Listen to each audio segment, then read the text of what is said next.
and welcome to our Christmas special episode of God in Film, the podcast where a Christian and an atheist dive into the best that cinema has to offer and see if we can find any elements that have parallels with the gospel or any other Bible stories. I'm filmmaker and one of the three wise men, Giles Goff. And I'm photographer and Santa's elf got rogue, Phil Coleman. I thought you'd like that one. Yeah, I quite liked that. And during this time of Christmas calamity, we wanted to give you a little present. This isn't season 2, but that's coming and it's a belter. We're covering a wide range of films from classic cinema gems to contemporary agitprop joints, gritty realist drama and high fantasy blockbusters. But today, we'll be sticking our film geek hats on to analyse It's a Wonderful Life, the 1946 classic starring Donna Reed and the inimitable Jimmy Stewart, Tom Hanks' spirit animal. Phil, you watched this. I like that. Thank you. Phil, you watched this recently. What did you think of this film? It's a trick. You know what I mean? Like, I just watched it and I was crying, and there were emotions I haven't felt in a long time, and it's a trick, man. In all seriousness, it is one of the most beautifully human stories that you can possibly watch that's ever been committed to film. And like, you've got Jimmy Stewart there, who I've realised I could just watch perform every single thing all day. Like Jimmy Stewart in Marvel's Daredevil, for example. I watched that. Or like, you know, I'll watch Jimmy Stewart in 24 instead of Jack Bauer. You know what I mean? Like, just anything. I'll watch Jimmy Stewart with it in it because he's just so captivating as an actor. This is the thing that's a bit mental. If you, like me, did a film studies degree and Vertigo was on your required reading, where he's this sort of twisted, dark, obsessed man, and you then work backwards and you see wholesome Jimmy Stewart, you know? So you see sort of like light Jimmy Stewart, and then you've got extremely heavy Jimmy Stewart. Definitely, you know? Oh, man.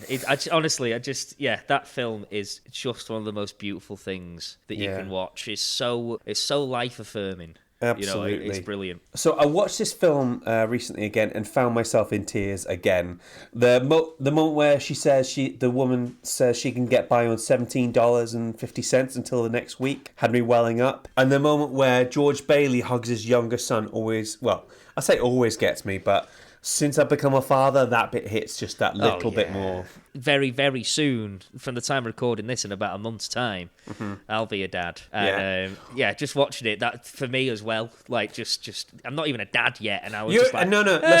Let's be clear on a few things. You are definitely a dad. All the moment is later in a month's time, your kid will become detachable. You know, that makes much sense. Just detachable from the sort of the life support. You know, it's a bit of a weird way of putting it. That actually, now I think about it. But did you know that this film is Dave Lister from Red Dwarf's favourite film? No, but of course it is. I don't know why I think that's completely. And obvious, I don't mean the actor Craig Charles. I mean the character. In the books, like, Dave Lister spends so much time just watching It's a Wonderful Life, and in his sort of Better Than Life thing, he is George Bailey, you know, and it's fantastic. I need to rewatch Red Dwarf. That's another thing that's just such a great piece of television because it's just so expansive. In all this topic. Absolute televisual comfort food. Anyway, without further ado, let's hear Phil's facts. Right, okay, so It's a Wonderful Life is a 1946 American Christmas fantasy drama film. It's got so many titles.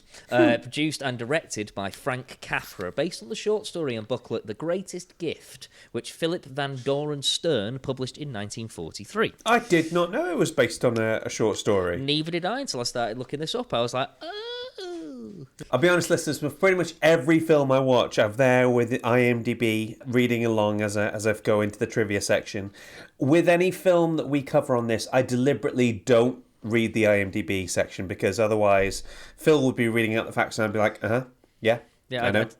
You're going to put me out of a job if you do that. You know? If anything, I owe a lot to IMDb. So if y'all want to do any sponsorships? So I'm kidding. I deliberately don't read the IMDb trivia section so I can learn things at the same time as you guys, and it's killing me. Well, I've got plenty of facts for you. Okay, so awesome. I'm sure you'll learn something, at least one thing new. Go for it. So, for the scene that required Donna Reed to throw a rock through the window of the Granville house, director Frank Capra hired a marksman to shoot it out on cue. To everyone's amazement, Reed broke the window by herself. She had played baseball in high school and had a very strong throwing arm. Donna Reed don't play, yo. No, you know? you don't mess with Donna Reed. See, ever since I was a kid, I've had no hand-eye coordination to speak of. In fact, I've never had any decent hand-eye coordination. That's why it took me years to find running, because it's one of the few sort of physical activities that doesn't require you to catch and throw. But when I see someone able to sort of throw something accurately, it's like, that is a superpower, you know? It's It's amazing. wow, you're the throwing man. Oh. So, next fact. As Uncle Billy drunkenly leaves the Bailey home, it sounds as if he stumbles into some trash cans on the sidewalk.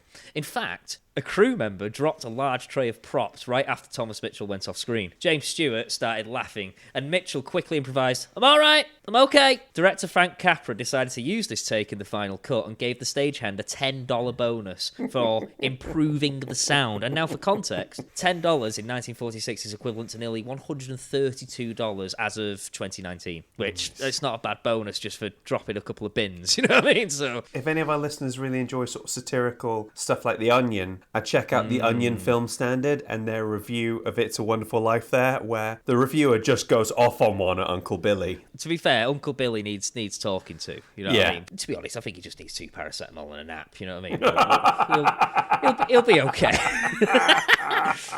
Okay, so next fact. So Jimmy Stewart, he was nervous about the phone kiss scene because it was his first on-screen kiss since he's returned to Hollywood after being in World War II, which I heard was quite traumatic. So under director Frank Capra's watchful eye, Stewart filmed the scene in only one unrehearsed take, and it worked so well that part of the embrace was actually cut because it was too passionate to pass the censors at the time. Wouldn't have got past the Hays Code, is that right? Would not have passed the Hayes/production code, whichever you want to call it. It's the same. Yeah. Do you remember in the film Notorious, there was a particular rule in the Hays Code that said a kiss couldn't last any longer than like 5 seconds or something like that. Yeah, I've heard about that. So Hitchcock gets past that in the film Notorious with Ingrid Bergman and Cary Grant by just having the take 4-second kiss, then take a breath, then take another long kiss, just all these multiple kisses like that. You know what it is, like, restriction breeds creativity, right? Yeah. So the gym floor that opens up in the middle to reveal the swimming pool underneath, like the dance. Yeah. That was filmed at Beverly Hills High School in Beverly Hills, California, and is a real thing. It does actually open up, and it's still in use today. Nice. While filming the scene in which George prays in the bar, Jimmy Stewart was so overcome that he began to sob. Frank Capra later reframed and blew up the shot because he wanted to catch the expression on Jimmy Stewart's face. And this is why the shot looks so grainy compared to the rest of the film. I mean, if Frank Capra had 4K resolution, that would have made his day. Yeah, the Frank Capra's just there like, do we not have any bigger film? No, sorry. They don't invent 4K for another 60, 70 years yet, Frank. It's like, oh, okay, right, okay. So, films made prior to this one used cornflakes painted white for the falling snow effect. Now, because cornflakes were so loud, dialogue had to be dubbed in later. Frank Capra wanted to record the sound live because it's Frank Capra and he don't care. Yeah. So a new snow effect was developed using a chemical called foamite, which is a firefighting chemical, soap and water. The mixture was then pumped at high pressure through a wind machine to create the silent falling snow. 6,000 gallons of the new snow was used in the film. The RKO effects department received a Class 3 scientific or technical award from the Academy of Motion Picture Arts and Sciences for the development of the new film snow. That's which is awesome. you don't realise these things had a genesis, and also I didn't realise that it was fake snow. The thing about filmmaking that's both great and maddening is you've always got to keep pushing the boundaries, don't you? Like, you've always got to learn new things, which then takes you on to the next thing, which then takes you on to the thing after that. If you never stop learning, there's always a new avenue to take. Yeah, It's just that little bit better than the last one, Yeah, and I take great pride in just making things a little bit better. So, in the post-production photo of all the cast and crew, Jimmy Stewart and Frank Capra appear twice. Once on the far left and another time on the far right. As it was slow taking panoramic pictures at the time, they ran to the other end before the pan reached that point. Which just sounds like such a boyish, childish, cute little thing, and I just think it's so cute. So Mr. Potter, obviously in the film. I mean, stick a terrible wig on that guy, and that's Donald Trump, isn't it? Pretty much. Although it's like Donald Trump if Donald Trump looked just like Winston Churchill. Do you know what I mean? Looks just like Winston Churchill. Anyway, Mr. Potter is never caught as the thief who embezzled the $8,000, which he apparently gets to keep. Now, this was very unusual for a Hollywood film of the time. Now, going back to the Hays Code here. As the Motion Picture Production Code, popularly known as the Hays Code, required that criminals must always be shown to be either punished or made to repent at the end of every film. So I'm not sure how that one got past the censors. That's really interesting, that, actually, yeah. Because it literally does just break that. But still, it was released, and lots of people have seen it. So I think we can just headcanon it to a point where Mr. Potter is sort of going along, and his helper just lets go of him momentarily, and he just like falls down the stairs in his wheelchair. I just hope he scrapes his knee. You know what I mean? At the very least. The set for Bedford Falls was constructed in 2 months and was the longest set that had ever been made for an American movie. It covered 4 acres of RKO's Encino Ranch. It included 75 stores and buildings, a main street, a factory district, a large residential and slum area as well. And Main Street was 300 yards long, which is 3 whole city blocks. It really doesn't surprise you that this film didn't make its money back on its initial release, does it? I feel as though like they absolutely bottomed out when it came to their budget. You know what I mean? To the point where they were just like, "I need to borrow Mum, can I borrow a tenner? Mum, I know I've gone over budget again." Yeah, Frank Capra's mum just doesn't answer his calls anymore. Yeah, Frank Capra's mum just kind of like, I literally don't have any cash. I can just imagine it now. Last one. Mm-hmm. Director Frank Capra estimated the film would be shot within 90 days. It turned out to be right, and because of that, the whole cast and crew threw a party to celebrate. Nice. And I think that's just a little like thing. Getting things done on time, or in fact earlier and under budget. Like, your crew will always love you for that. It's bloody unheard of. You just got to plan. You know. And then when you've planned, plan again. Yeah.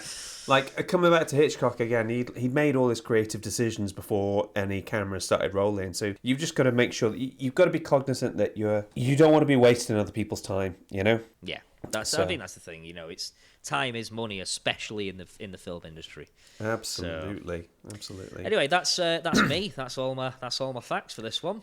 That is brilliant. Thank you so much for those, Phil. I really like them.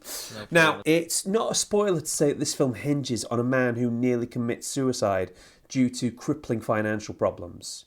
Now, according to money-saving expert, over 420,000 people in problem debt considered taking their own life in England last year, with more than 100,000 people in debt actually attempting suicide. So people in problem debt are 3 times more likely to have considered suicide than people not in that kind of debt. So I spoke to someone who deals with people in this kind of situation all the time. Let's have a listen. Hi everyone, my name is Debbie Walters and I am the Debt Centre Manager for Christians Against Poverty based in Sale. Debbie, it is such a joy to have you on. Thank you so much. And listeners, you can't see it, but Debbie looks super Christmassy today. It's really quite impressive, you know. Debbie, just quickly, can you tell us about CAP? Yeah, so CAP is an award-winning charity that helps people who are struggling with unmanageable debt to become debt-free, so to help you on the road to debt freedom. So at CAP, it's been going over 25 years, started by John Kirkby, who himself was in debt, and someone gave him a helping hand. Someone gave him £10 and he then went out and started helping other people, and that's how Christians Against Poverty was started all those years ago. So at CAP at the moment we do life skills, we have a job club, we have CAP money and debt help, which is what I do. Can you tell us more about the debt help, what you do specifically? Yeah, so the debt help, we have a free counselling advice service based currently at the Life Centre in Sale, Manchester. And you would call our 0800 number. We have a free phone number that you would call and they'd book you an appointment. And pre-corona, I would actually come to your house with a befriender, so a support worker. We'd have a cup of tea and you'd tell me all about your debt, and I would take away all your paperwork and send it to head office and we'd sort it out. But now, because of corona, I do it on the phone, or we can do like Google Meet. So that's what we do. We come and we get your paperwork, we hear all about you, what you're going through, and then we figure out the best way to help you. We would send your paperwork to head office, who would then create a budget and a financial statement. So you would be able to see what's coming in, what's going out, what you have left. You can stick that on your fridge. It makes it really simple for you to understand what you need to do. If you've got bills that you're struggling to pay, then you could send that money, set it up in a CAP plan, where the head office in CAP, they would then distribute that money to your creditors, so we can pay things on your behalf, and then we just get you on the road to debt freedom. So there's many routes out of debt. So you could, for instance, maybe get put on a repayment plan. If when they do your budget, it's sustainable, you've got more than enough money, because some people have the money, they just don't know how to budget. Yeah. So if you've got a sustainable budget, you could go on a repayment plan. If you haven't, then if your debt is under 20,000, you could get a debt relief order, which we call a DRO, and that's only a £90 fee. If you haven't got the money, we can source that for you, so that's not really a problem. And then that can be done in a relatively short space of time, and then you would become debt free, and then you start from scratch. Or maybe it's bankruptcy. Maybe you've got like over £20,000, so you might need to have a bankruptcy. We can also sort that out for you. So everything that we do, the whole service is free. The only time you would pay is the fees for the actual service, which is like administrative fees. CAP don't make any money from what you do. That is fantastic. One of the things I love so much about CAP is that somebody explained it to me, like, you kind of stand in the gap between people and their creditors, you know, because it can get really quite intimidating for people, can't it? Yeah, definitely. Being in debt, it's like being in a pit. You're trying to pull yourself out, but you can't. Because every time you think, oh, I've got a grip here, another bill comes in, it whacks you, and you think, oh, what do I do? How can I get out of this? And also, it's what it makes you feel about yourself and the things that people will be saying, or you think people look down on you because you're in this situation. But I just want to assure people that there's millions of people who are struggling with debt, and the pandemic has not helped that. Yeah. Also, be encouraged that I've seen people go debt free in this pandemic as well. Yeah. So it is possible. It's wonderful. I think one of the things I wanted to say was that you don't have to be in complete dire straits either to get CAP's help, because they run a CAP money course where they help you manage your money. I did one just before I got married, and it really helped me to sort of budget and put my money in such a way that I actually got out of my overdraft, which I'd been in for 10 years, you know, and Amazing. that has even though it seems like a small thing, you're still you look fine on the outside. It really helps psychologically just to know that you're not starting from less than zero at every payday, you know? Yeah, definitely. That is fantastic. Listen, Debbie, thank you so much. We really appreciate you taking the time to come and talk to us. Oh, it's my pleasure. Thanks for having me. So if you or someone you know needs help, visit capuk.org. As well as their debt counselling services, they also offer courses, including the CAP Money course. They sound like really useful. They are quite simply a great bunch of lads, you know. Some of my friends have worked for them over the years, and they sort of stand in the gap between you and your creditors, you know. So they deal with all those people from now on, and they help you sort of budget and help you get out of it. Just thinking about them being a great bunch of lads. Even the women.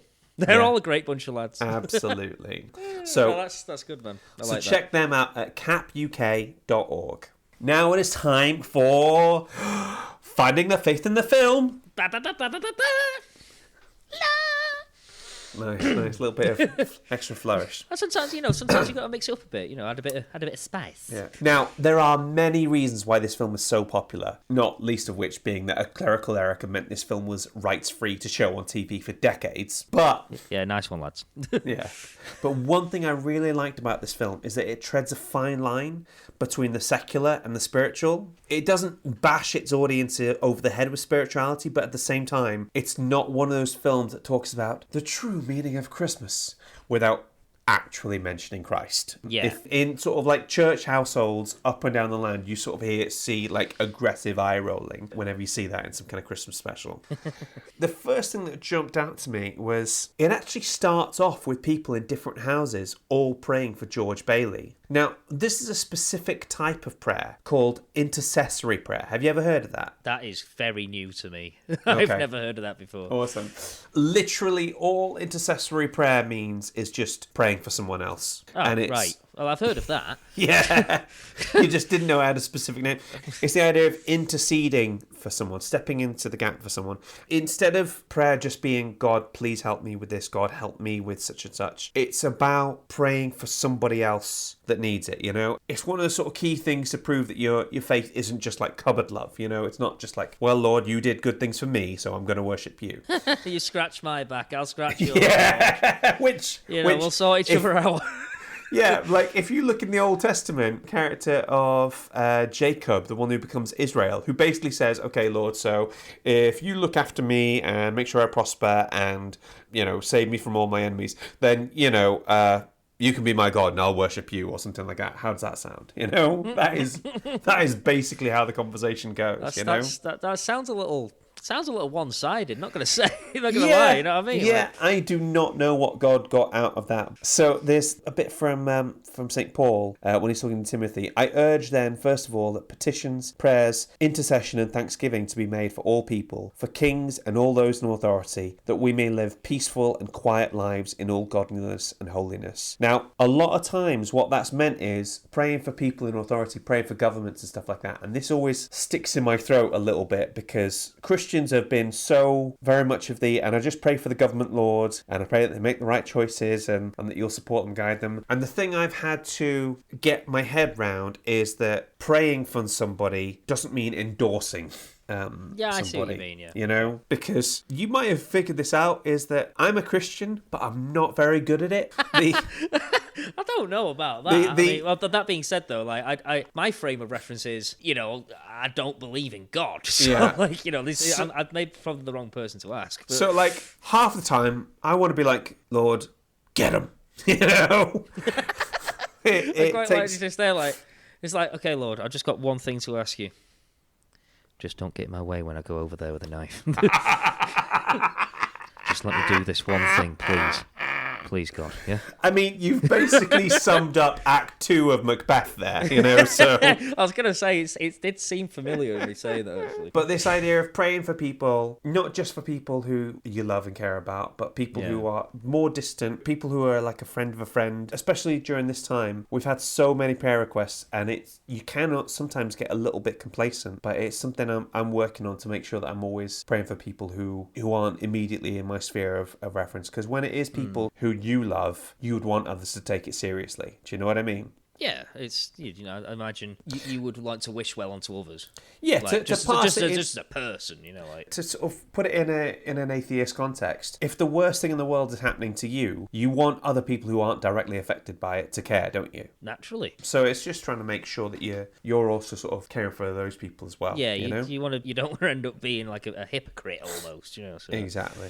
So the next thing I wanted to touch on briefly was the history of Christmas. A lot of people stress out about the secularization of Christmas, but let's consider for a moment that much of what we use to celebrate Christmas has little or nothing to do with Christ itself. So we get mistletoe comes from the Druids, Christmas trees come from the pagans, and Christmas Day itself, December 25th, was chosen because it's the day for Saturnalia, which is the day that Romans celebrated the winter solstice. Flipping heck. Yeah. So it sounds like a big old mishmash. Exactly. Well, the reason you do this is for the Roman Empire to basically try and convert everyone from paganism as the state religion to Christianity. You need to kind of make things as easy for people as possible. So if you say, yes, we still get to do this, but it's Christmas now, not Saturnalia.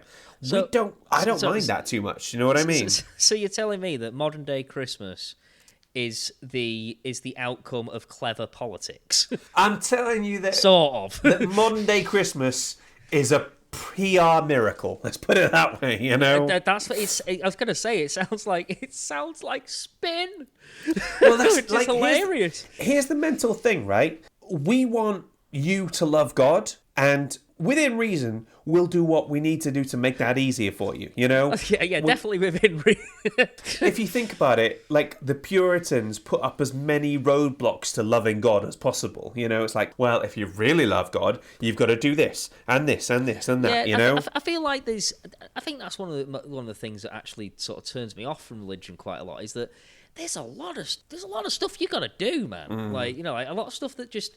It doesn't always come naturally to you as like a human being, and if there's going to be like believing in God but like hard mode, bloody hell! Like I don't like that's it's already hard enough as it is for me. Like anyway, I'm just not gonna of who I am. So like I'm not gonna lie. Like sometimes being a Christian can be really hard. Nobody hides that fact, Yeah. But let's not make it any more difficult than it already is. I guess I think that's kind of my thought process on it. I just think, like, I mean, I'm obviously of the belief that everybody should have whatever beliefs that they want to hold, as long as it's not harming someone else. Yeah. But at the same time, like, my goodness, like, surely you want something in life to be a little bit easy. Absolutely. You know what I mean? Like, and do you know what the thing is?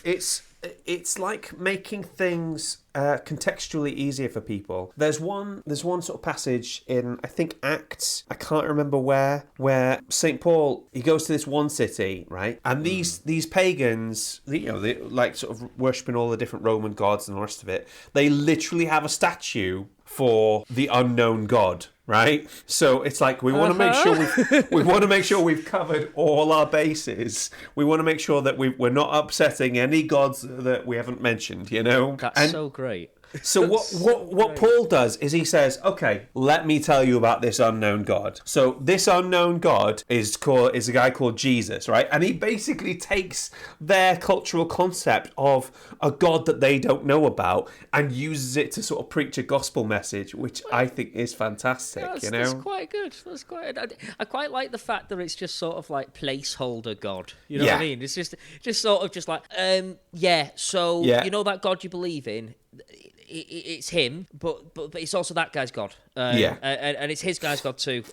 So just all your gods, they're all one. There you go. So my point is, and I realise I've been quite circular about this, is that we can't really complain that Christmas has come to mean something else to non-Christians when we appropriated so much stuff ourselves. It seems to be a Western sort of like tradition in itself to just appropriate other people's stuff. And not only is the date wrong, but so is the year. Most estimates think that Jesus was born between 6 and 4 BC. So that actually puts us in the year 2024 or 2026. And that's okay because, I mean, if you think about it, the Queen has a real birthday and an official birthday. So yeah, sod it, why not? It seems entirely reasonable that Jesus would have 2 birthdays as well, you know? Yeah, you know what? Why not? December 25th and, let's say, April 3rd, you know, if you believe what Isaac Newton came up with. Well, I've decided I'm going to age backwards, so... And I think you've been doing that really well. And no, I to really be honest, actually, that. I look in the mirror and I just go, you know what, I haven't actually changed a lot, and I'm starting to get a bit worried. Like, well, what's my dad not been telling me? Now, Phil, how do you make God laugh? How do I make God laugh? I mean, aside, I'm having to assume a lot of things here. So I'll put you out of your misery. Who knows? The joke goes, how do you make God laugh? Tell him your plans. Okay, yeah, I get because that. In this film, we've got George Bailey, who's always saying, I'm going to go here, I'm going to go to college, and I'm going to see the world, and I'm going to do this. And at every turn, he gets constantly pulled back. God's just there, just like, that's cute. Yeah. It's almost like Jonah and the whale in reverse. Do you know that story? Vaguely, okay. Yeah, so basically Jonah is told to sort of go off to a different country and preach to those people, and Jonah's like, no, those guys are crazy. I'm not doing it. So he tries to get away. He's on a boat. There's a storm. He gets sort of thrown overboard, and he gets swallowed by a big fish, you know? Which is a whale. A whale, yeah. And at that point, that's where he sort of like repents. He's like, okay, God, we'll go see those guys, you know? So I feel like... To be fair, if I'd gotten swallowed by a whale, I'd be like, you know what, actually, I think that other guy had a point. Yeah. I'm just going to do it exactly what he says. I'll just do what he said. I'm really sorry. I don't need that crap in my life. Please don't make me be swallowed by other large mammals again, It's just there like, yep, got eaten by a whale, gotta say. Rubbish. Hated it. Yeah, no. So George Bailey is always trying to get away, and God constantly keeps bringing him back, you know? Oh, I felt so sorry for him the whole way through. Absolutely. But the thing is, it's God's plan to keep him in Bedford Falls. And this is one of those instances where we see what would happen if he'd left, if there was no George Bailey, you know? He needed to be there, not just for himself, but for all those people that needed him to be there. Not only that, when God makes a plan for you, the first time you hear it, you'd often be like, no, thank you. no, I don't want that. But when you actually get into it, it's like, oh, this is okay. This is kind of wonderful, This is kind of fulfilling, like. And if you think about that, if you look at where your life is right now, I'm going to make an assumption for you and say that your life is pretty good right now, isn't it?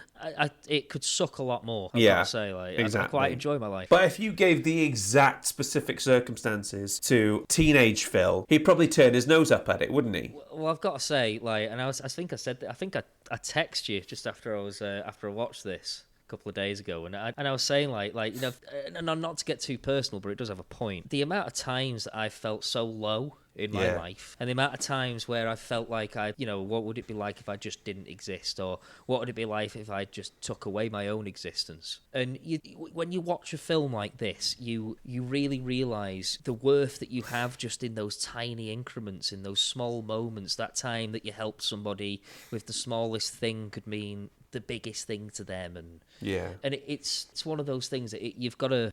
It's hard to listen to reason when you're in that situation, but I'm really glad I did. Yeah, if that makes sense. And one thing I do want to say, just whilst we're on the topic of this, is that if you've ever felt that way, anybody who's listening right now, there is always a reason to carry on, and there is always someone there who will be able to help you. You might not know them, but there will be someone or something that can get you out of it, and you should never, ever give up, because there's always light at the end of the tunnel. Well, one of the main points I wanted to talk about in this is the value of human life, okay?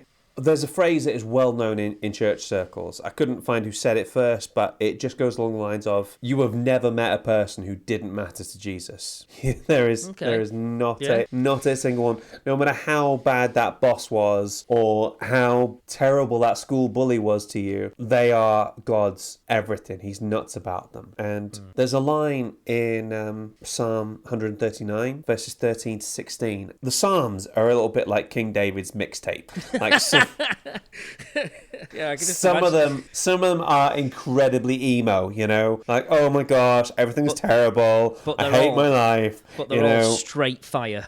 yeah And then some of them are like, oh my god, you're amazing, you're fantastic, you're awesome. He goes up and down like nobody's business. But there's this one bit I really liked. Psalm 139 verse 13 to 16. It's David talking about God. For you created my inmost being, you knit me together in my mother's womb. I praise you because I am fearfully and wonderfully made. Your works are wonderful. I know that full well my frame was not hidden from you when I was made in the secret place, when I was woven together in the depths of the earth. Your eyes saw my unformed body. All the days ordained for me were written in your book before one of them came to be. I adore that. This idea of a God that knows everything about you, that knows where your life is going to go, and you matter to him. This line, I am fearfully and wonderfully made. The word fearfully trips people up a little bit, because it's like, how can you be fearful of God and still love him, stuff like that.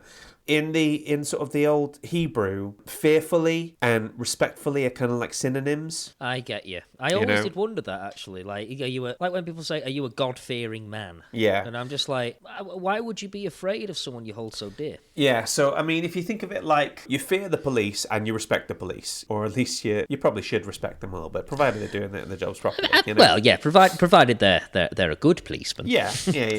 That's a different topic. We covered that in the BLM episode. Yeah, we did. You kind of fear them, but you also, if they're decent people, you respect them as well. Yeah. So the fearfully and respectfully kind of get used together, and the idea that you were respectfully made, somebody cared about you, you were somebody's passion project, I think is fascinating. Because again, not to. I debated about whether to get too personal on this, and if I really don't like it, I'll cut it out in the edit.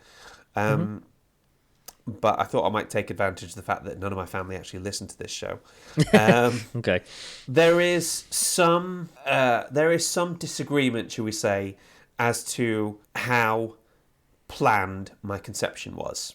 I see. Okay. My mum says in no uncertain terms that I was definitely planned, and my dad seems to disagree on that point. And they can both be unreliable narrators when they want to be. But if I didn't have a relationship with God, I think that's the kind of thing that would make me question my worth in some way or other. I understand that. I understand that from a personal perspective too. It's a similar. I've had a similar experience. It's the idea of being a mistake or a happy accident or whatever you want to call it hits a little bit more when the two people that had you didn't stay together. And you know, it makes you think along those lines. But the message I've always had in my brain is that God wanted me. God made me because I could go into rooms and I could talk to people that other people couldn't talk to. And that doesn't make me particularly special. I would make an argument that everybody has that thing where they can connect with, but it's still true and it's still relevant for me. And that's something I've always held on to, that whether certain people wanted me or not, God wanted me and he brought me into existence. Well, I think the thing is as well, like, and I think that's true for everyone, really. Like everyone, like I say, I personally wouldn't come from it from a religious perspective, but I would say that everybody they all have things that are different about them. They all have contributions to make and abilities and skills and parts of their being that are unique. Absolutely. And that in itself gives us a purpose, because we all have a different role to play in lots of different people's lives. For that reason alone, we all have our purpose. We all have our place. And if nothing else, there is nobody else in the world who could create a God in Film podcast, you know? So that is our episode for today, ladies and gentlemen.